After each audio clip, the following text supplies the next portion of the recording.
सूरह अल बकरा आयत नंबर 223 में अल्लाह फरमाता है, तुम्हारी औरतें तुम्हारी खेती हैं, आओ और जिस तरह भी चाहो अपनी मर्जी से इन पर खेती करो और अपने लिए नेक अमल आगे भेजो। देखिए, मैं समझती हूँ कि इस वक्त इस फिल्म के ऊपर जो डिस्प्यूट चल रहा है वो बिल्कुल क्लियर है। ये फिल्म एक इस्लामोफोबिक फिल्म है।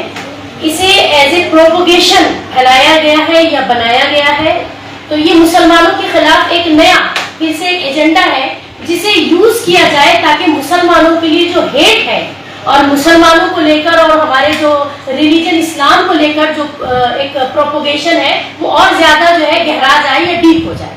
देखिए, अभी क्या हो गया है, 2014 से एक आइडियोलॉजी जो पावर में आके हिंदुस्तान में बैठी है जिसका नाम है बीजेपी आरएसएस। इनका एक एजेंडा है कि इनके पास चूंकि कोई ऐसे बड़े इश्यूज नहीं है, इनके पास कोई डेवलपमेंट नहीं है, ये प्रोग्रेसिव लोग नहीं है और ना ही ये वो लोग हैं जिनको हम कह सकते हैं कि मुल्क से मोहब्बत करने वाले पैट्रियोटिक लोग हैं। तो ये नहीं, सुनिए मैं बता रही हूँ। तो इनका क्या काम है कि इन्हें लगता है कि माइनॉरिटीज को टारगेट करके या फिर हेट फैला के या लोगों में खौफ पैदा करके ये चाहते हैं कि हम अपने ताकत को आगे बढ़ाएं। उसी का एक हिस्सा है ये फिल्म, क्योंकि जब भी इस तरीके की बड़ी फिल्में जो कि हिंदुस्तान में बॉलीवुड जो है सबसे बड़ी इंडस्ट्री है वो रिलीज होती हैं, तो अभी बताइए कि कोई सेंसर बोर्ड होता होगा जो इसको पास करता होगा। तो क्या सेंसर बोर्ड ने बगैर देखे फिल्म को पास किया होगा? हरगिज नहीं। और अगर उन्होंने उसको देखा है और देखने के बाद पास किया है तो इसके पीछे कोई पॉलिटिसाइज सैफ्रोनाइज कम्युनल एजेंडा है। देखिए, ये फिल्म जो डायरेक्टर जिसने भी ये निकाला है तो उनका कोई बीजेपी से डायरेक्ट संबंध नहीं है। तो आप ये कैसे बोल सकते हैं कि बीजेपी, मतलब आप एक पार्टी से आपका कनेक्शन है, आप एक पार्टी से आती हैं, तो क्या ये आपका वाइल्ड एलिगेशन नहीं है बीजेपी के ऊपर? जी, मैं इस एलिगेशन को इस तरीके से एविडेंस के साथ प्रूफ करूंगी कि आपने देखा होगा अभी हाल फिलहाल में जैसे इलेक्शन शुरू हुए हैं, योगी आदित्यनाथ, नरेंद्र मोदी, अमित शाह, ठीक है, या आप देखिए कि आसाम का जो चीफ मिनिस्टर है, ठीक है, जो मतलब कि लिस्ट में सबसे ऊपर आता है मुसलमानों से नफरत के लिए, इनकी हेट स्पीच आपने सुनी होगी। या फिर दूसरा एविडेंस देती हूँ, 2014 से अब तक 2024 यानी 10 साल में मुसलमानों के खिलाफ जितना हेट बोला गया है पूरे बड़े बड़े स्टेज से, बड़े बड़े प्लेटफॉर्म पे खड़े होके, वो सारे या तो एमएलए और एमपी रहे हैं या बीजेपी से जुड़े हुए लोग हैं। तो अब आप समझिए कि एक माइंडसेट बीजेपी ने क्रिएट कर दिया। उस माइंडसेट के तहत अब चाहे वो फिल्में बनाई जाए, चाहे वो कार्टून्स बनाए जाए, चाहे क्या कहते हैं कि बात की जाए, स्टेटमेंट पास किए जाए, या फिर इनप्रैक्टिकल मुसलमानों को किसी भी तरह से सप्रेस किया जाए, चाहे वो इलेक्शंस में या फिर इंस्टीट्यूशंस में या फिर मुसलमानों के पर्सनल रिलीजन को जैसे कि अजान को टारगेट करके, हिजाब को टारगेट करके, हमारे मदरसों को टारगेट करके, हमारी मस्जिदों को टारगेट करके। तो देखिए, हर एक्शन का एक रिएक्शन होता है। जो एक्शन 10 साल में बीजेपी कांग्रेस ने किया, जो उन्होंने बीज बोया, आज ये जो सब आप प्रोपोगेंडा और इस्लामोफोबिया इंडिया में देख रहे हैं फ्रॉम द डिफरेंट प्लेटफॉर्म्स, वो बीजेपी वाले ना हो मगर माइंडसेट तैयार करने में तो बीजेपी का ही हाथ है। इसलिए आज इतना डेयरिंग हो गए हैं ये इंस्टीट्यूशंस कि ये डर नहीं रहे हैं और इनको कोई लिहाज नहीं है कि ये एक कम्युनिटी को बार बार सप्रेस करने और उनके खिलाफ मतलब कि ये गंदगी फैलाने का काम कर रहे हैं। क्योंकि किसी को सप्रेस और टारगेट करना हो तभी रिलीजन को लेके, कुरान को लेके, कुरान की आयतों को लेके फिल्म बनाने का आप बताइए क्या तुम बनता था? तो सीधे सीधे टारगेट है एक कम्युनिटी। टारगेट क्यों है? उसके पीछे हेट काम कर रहा है। हेट कैसे काम कर रहा है? क्योंकि वो पॉलिटिशियंस के जरिए फैलाया गया। वो कौन पॉलिटिशियंस है? हम सबको मालूम है कि 10 साल से एक बड़ी पार्टी जो है वो काम कर रही है। मैडम, आप इस फिल्म में जो बताया गया पॉपुलेशन के ऊपर तो फिल्म है, तो अक्सर मोदी जी के भी कई बयान आए हैं पॉपुलेशन के ऊपर, आपने भी देखा होगा।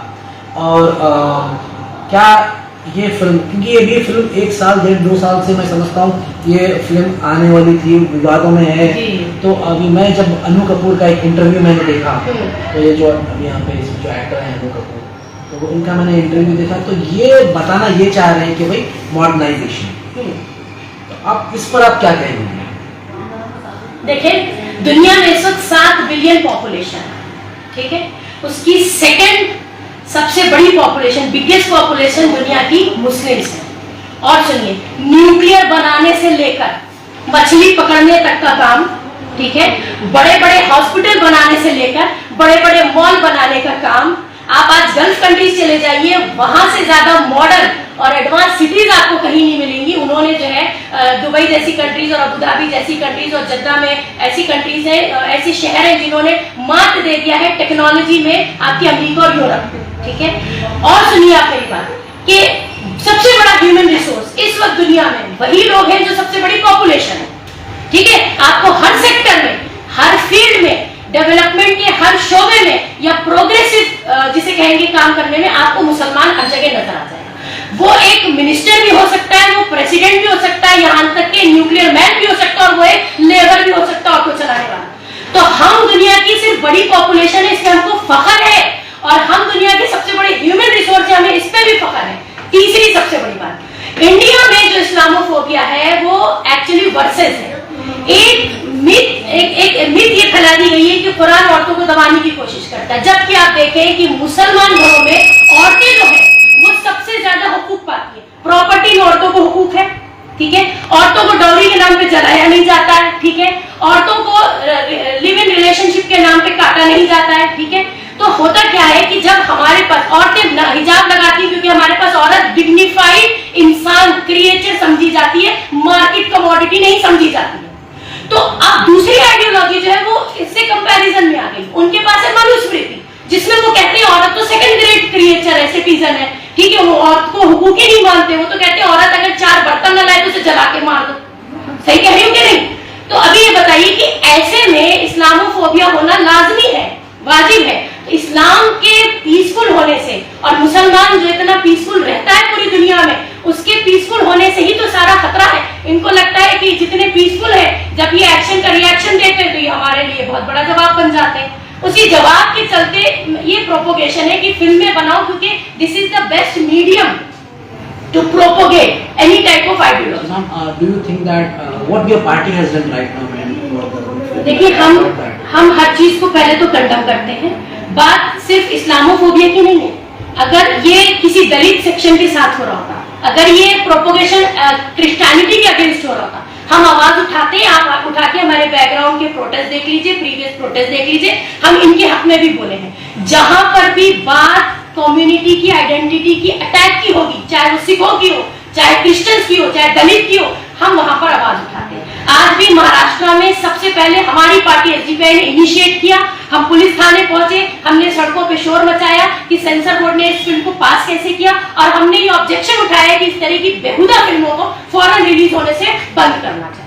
हम आने वाले दिनों में गुलबर्गा में अगर ये फिल्म रिलीज होती है तो आपकी पार्टी की तरफ से क्या कदम उठाया जाएगा? तो सबसे पहले ये कि हम जरूर इसके खिलाफ प्रोटेस्ट करना है, या बात करना है, या स्टेटमेंट देना है, या इसको कंडम करना, वो करेंगे। लेकिन हम एक सवाल भी करेंगे उन सेक्युलर पार्टीज से जो मानते हैं कि इस पूरे मुल्क की जनता उनकी है, वो सारे सिटीजन्स के साथ है, हर कम्युनिटी का वोट उनको इसलिए चाहिए कि वो कम्युनिटी के लिए काम करते हैं। तो आज जब वक्त आया प्रूफ करने का, तो ये सेक्युलर पार्टीज, ये सेक्युलर प्लेटफॉर्म, ये सेक्युलर लीडर्स कहाँ छुप के बैठे?